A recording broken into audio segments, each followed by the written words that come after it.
Good day. Thank you for joining the Media News on BCOS Television. I am Welumi Asende.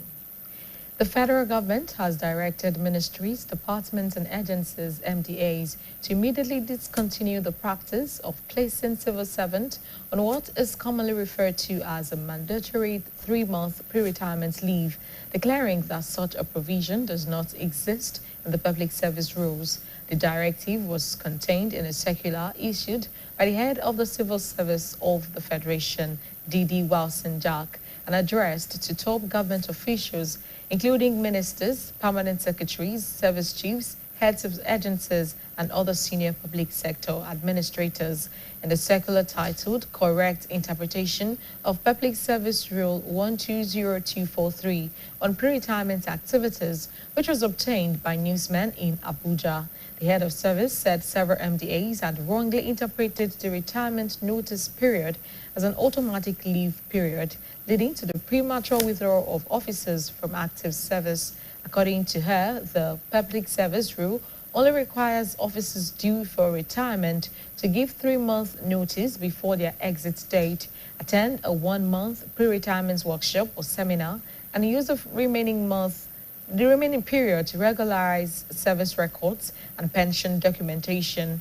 The head of service stressed that retiring officers remain public servants throughout the notice period and are expected to continue performing their official duties unless they are attending approved retirement workshops or have been granted leave under existing regulations.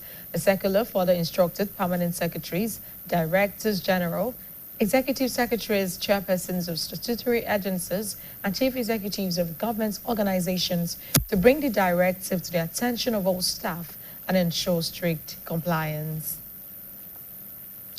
The Oyo State Ministry of Environment and Natural Resources has unveiled a lineup of activities to mark the 2026 World Environmental Day celebration. The Commissioner for Environment and Natural Resources, Engineer Ademola Aderito, announced the program during a press conference held at the ministry's conference hall in Ibadan.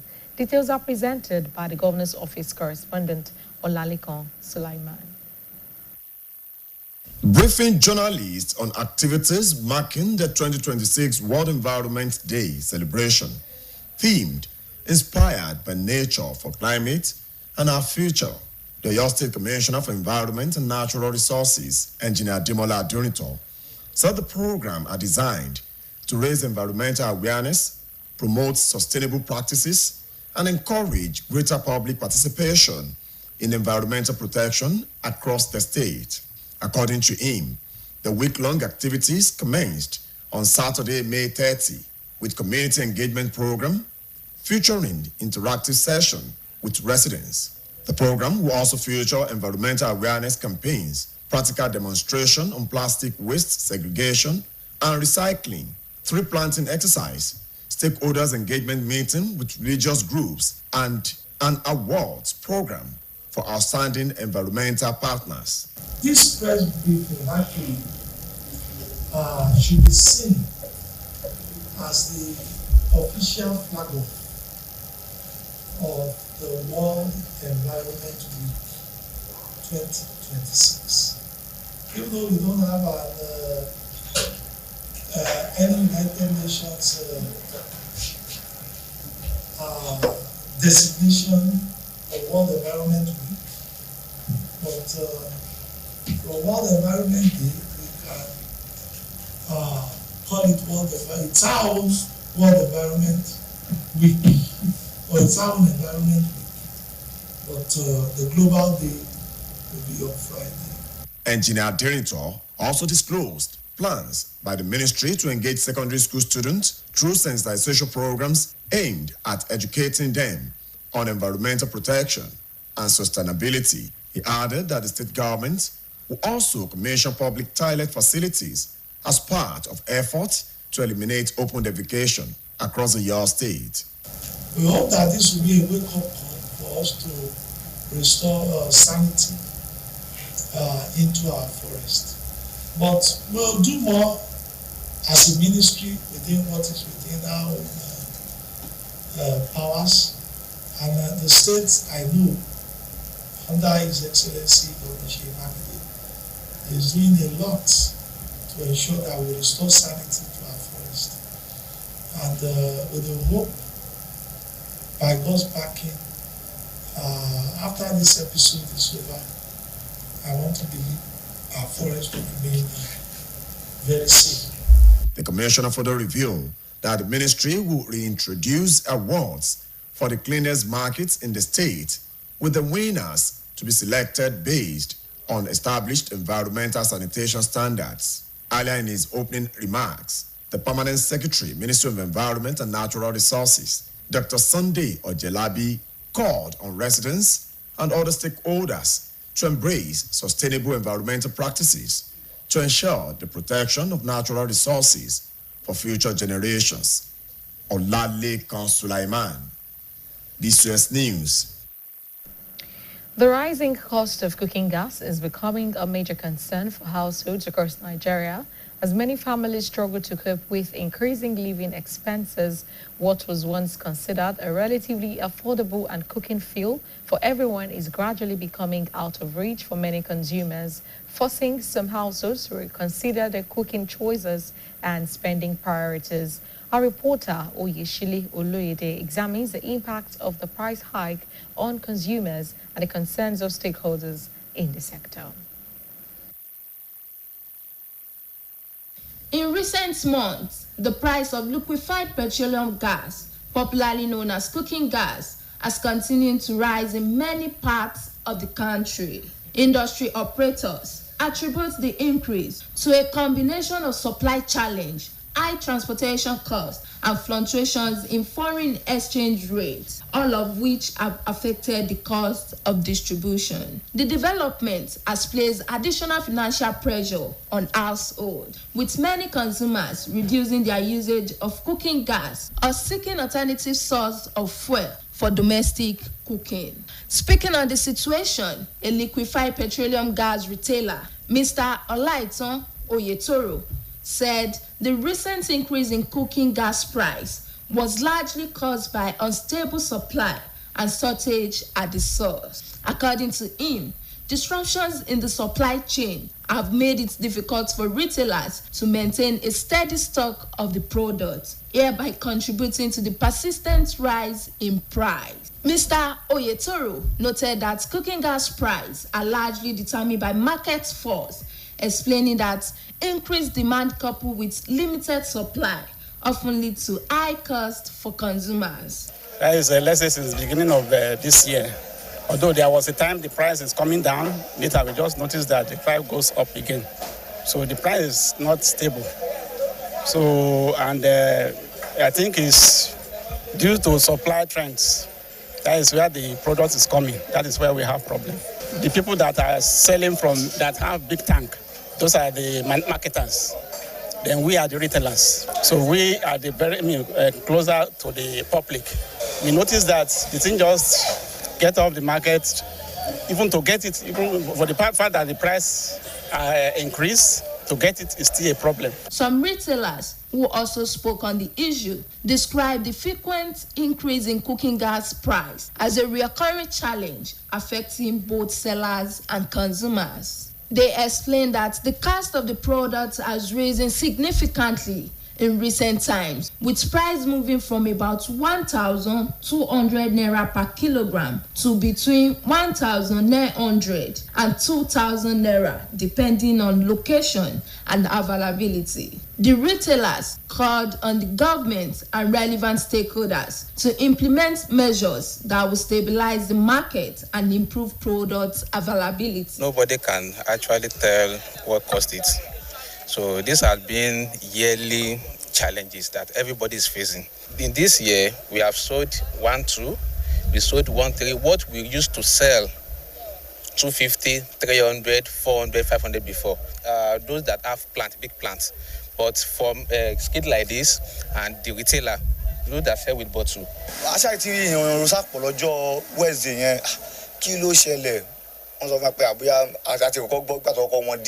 Tùgbà yẹn fò àbí àbí 1.6 wọ́n ní pé àpé ní pé bóyá torí ìjà tó ń ṣẹlẹ̀ yẹn ni ó fi di pé gbogbo ẹ̀ di báyìí pé kìíní bọ́ ní ìsìnbáyé nísìnyí kò tiẹ̀ ṣeé ṣe tó gbogbo even sef gan ó ti kọjá òye everybody wa gan báyìí gan náà torí kí ni àwọn customer kankan wọ́n ń complain. As the cost of the cooking gas continues to rise, many households are being forced to make difficult adjustments in their daily lives. Stakeholders believe that improving supply and addressing key market challenges will be essential to providing lasting relief for consumers and encouraging wider adoption of cleaner cooking gas. Oyeshile Oloyede, BCOS News. BCOS TV is now on Niger TV app, and you can watch us from any part of the world. Also, BCOS website is live. Kindly visit www.bcostv.com. You can also watch us on GoTV, channel 134 and channel 113 on Star Times. And now, before I go, don't join hoodlums in threatening the peaceful coexistence of the country. It is only in an atmosphere of peace that development thrives. And that ends the media news. Thank you for joining us. Good afternoon.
Welcome to another episode of Converse in an Apron. I am your host, Roseanne. I'm Pei. And I'm Fumilayo. So today I'm fixing up the ingredients for this dish. So I have my protein here and stock fish. 3 different kinds of breakfast today, 3 in 1. So me, I'm going to be making my favorite go-to breakfast that I can eat every day. It is That's the last thing. Okra pepper soup is ready. Chef for me! Give them! Oh shit! Oilless It's not so spicy for me. Coconut milk moi moi. Well, today we are going to find out how we make that. I don't understand why I struggle with this moi moi wrap. I have found somebody Who likes more more than than Fumi? Wow.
Ẹ káàsán, àsùkúṣẹ́ látàárọ̀, ìròyìn ọjọ́ kan rí la mú wá fún yín.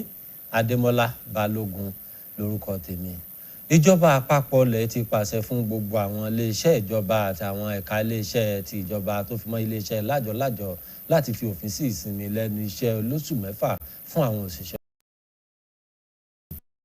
Àṣẹ ọ̀hún ló wáyé nínú ìwé kan èyí tí olórí àwọn òṣìṣẹ́ ọba nílẹ̀ yìí Dèdè Wilson Jacques tí ó fi síta tó sì ní irú ìlànà bẹ́ẹ̀ kò sí nínú òfin iṣẹ́ ìjọba.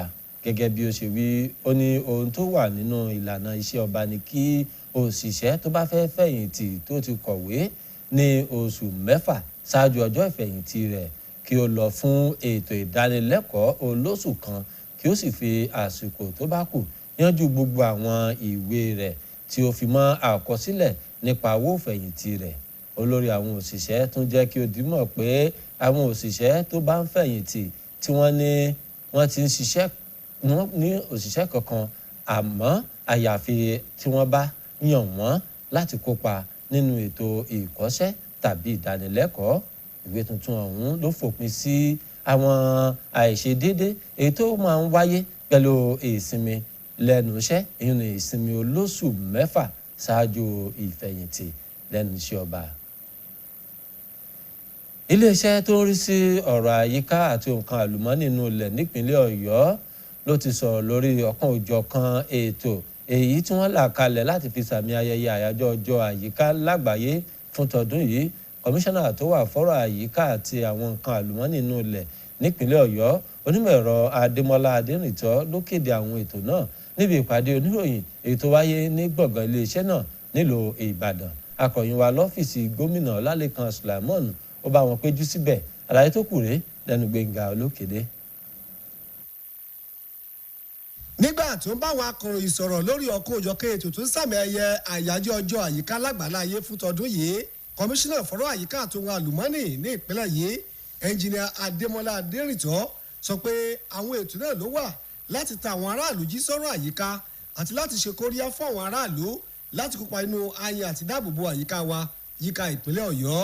Gẹ́gẹ́ bó ti wí, ètò ọlọ́sẹ̀ kan ọ̀hún ló bẹ̀rẹ̀ lọ́gbọ̀njọ́ oṣù karùn-ún ọdún yìí níbi tí wọ́n ti fi ara kẹ́ra pẹ̀lú àwọn èèyàn agbègbè. Níbẹ̀ ni wọ́n ti ṣètò ìpolongo ìtanijí nípa ọ̀rọ̀ àyíká, àfiwé bó ṣe lè lo ike tó ti bàjẹ́ láti sọ di ọrọ̀, ètò igi gbígbìn, ìpàdé àwọn tọ́rọ̀ gbèrú, ìpàdé pẹ̀lú àwọn ikọ̀ ẹlẹ́sìn àti àmì ẹ̀yẹ fún àwọn tó pegedé nípa ọ̀rọ̀ àyíká. A ṣe àjọyọ̀ ọjọ́ àyíká tí àwa ní iléeṣẹ́ ètò àyíká nípínlẹ̀ Ọ̀yọ́ a ti sọ di ọ̀sẹ̀ àyíká. Àwọn ìpinnu ọjọ́ tó rà gbàgbọ́ wípé ọjọ́ kan ò tó láti ṣe àwọn nǹkan kankan. A sì bẹ̀rẹ̀ pẹ̀lú àwọn ìjáde tá a ṣe ní ọjọ́ Sátidé àbámẹ́ta tó lọ. A ti bẹ̀rẹ̀ pẹ̀lú àwọn ìgbésẹ̀ kọ̀ọ̀kan. Òjò. A bá àwọn aráàlú sọ̀rọ̀, a sì fi àwọn irinṣẹ́ ìmọ́tótó kólẹ̀kódọ̀tí kọ̀ọ̀kan a fi ràn wọ́n lọ́wọ́. Adẹ̀jì tó tẹ̀síwájú a máa lọ sáwọn iléèwé láàrin ọ̀sẹ̀ yìí pẹ̀lú gbàgbọ́ wípé àwọn ọmọ tí wọ́n kó lọ wọ́n á ti dá wọn padà. Àwọn olùkọ́ tí wọ́n sì ń fi ẹ̀hónú hàn pé àwọn náà ti padà sẹ́nu iṣẹ́ kó tó di ọ̀la yẹn. A nígbàgbọ́ bẹ́ẹ̀. Òun ni ìdí tá a fi ṣe àwọn nǹkan yìí. A dẹ̀ máa fi àdàgbà ètò náà rọ̀ lọ́jọ́ tó jẹ́ ọjọ́ àyíká lágbàáyé gangan. Onímọ̀ ẹ̀rọ Adérìntọ́ tún sọ ọ́ di mímọ̀ pé iléeṣẹ́ náà ní lórí èrò láti bá àwọn akẹ́kọ̀ọ́ ilé ẹ̀kọ́ girama lé àjọsọpọ̀ láti pàṣẹ ètò ìtanijí èyí tó wà láti la àwọn lọ́yẹ̀ nípa bí a ṣe lè dáàbòbò àyíká àti bí àyíká wa ṣe lè dúró re. Ó wá fi kún pé ìjọba ìpínlẹ̀ Ọ̀yọ́ yóò ṣe àwọn ilé ìtura kan gẹ́gẹ́ bí ara yan láti fòpin sí ṣíṣe gá síta gbangba yíká ìpínlẹ̀ yìí. Kọmíṣánná jẹ́ kó di mọ̀ pé iléeṣẹ́ náà yóò ṣe àgbékalẹ̀ àmì ẹ̀yẹ fún àwọn ọjà tí ó bá mọ́ jùlọ nípínlẹ̀ yìí tí yóò sì mú ọjà tó bá mọ́ jùlọ níbàámu pẹ̀lú ìlànà ìmọ́tótó àyíká. Ṣáájú ní ọ̀rọ̀ ìkíni káàbọ̀ rẹ̀, akọ̀wé àgbà níléeṣẹ́ tó wà fọ́rọ̀ àyíká àti ohun àlùmọ́ọ́nì nípínlẹ̀ yìí, ọ̀mọ̀wé Sunday Ọ̀jẹ̀lábí ké sí àwọn olùgbé àti àwọn tọ́rọ̀ kàn pé kí wọ́n káràmásìkí ọ̀rọ̀ àyíká ká lè dáàbò bo àwọn ohun àlùmọ́ọ́nì wa fún ìran tí ń bọ̀ lọ́jọ́ iwájú. Gbẹ̀ngà Olókìdé ló ròyìn fún iléeṣẹ́ BCOS. owó afẹ́fẹ́ ìdáná tí ó gbẹnu sókè ló ti ń kọ àwọn ọmọ ilẹ̀ yìí lóminú pàápàá jùlọ àwọn ìdílé kan nílẹ̀ yìí pẹ̀lú bí ọ̀pọ̀ àwọn ìdílé ṣe ń làkàkà lórí bí owó nǹkan tí wọ́n ń lò tí wọ́n sì rò pé kò wọ́n nílẹ̀ yìí tí ó sì ṣe ń wọ́n èyí tó sì kó àwọn èèyàn lọ́kàn sókè. àwọn nǹkan tó mú kí nǹkan rọrùn ló ti wá di nǹkan tí ọ̀pọ̀ oníbàárà kí ó lè rà mọ́ báyìí èyí ló sì mú kí ọ̀pọ̀ ìdílé kí wọ́n máa gbèrò àwọn ọ̀nà mìíràn fétò ìdáná wọn. Akọ̀ròyìn wa Oyèsílẹ̀ Olóyèdé ṣàgbéyẹ̀wò ipa tí ọ̀wọ́n gógó owó àwọn ọjà èyí tó ní lórí àwọn oníbàárà. Ìròyìn tó kù rèé lẹ́nu Ayọ̀nìdé Ọlágòkè. lẹ́nu bí oṣù mélòó kan sí àsìkò yìí ni owó afẹ́fẹ́ ìdáná bẹ̀rẹ̀ sí ní gbẹnu sókè láwọn apá ibìkan lórílẹ̀‐èdè yìí.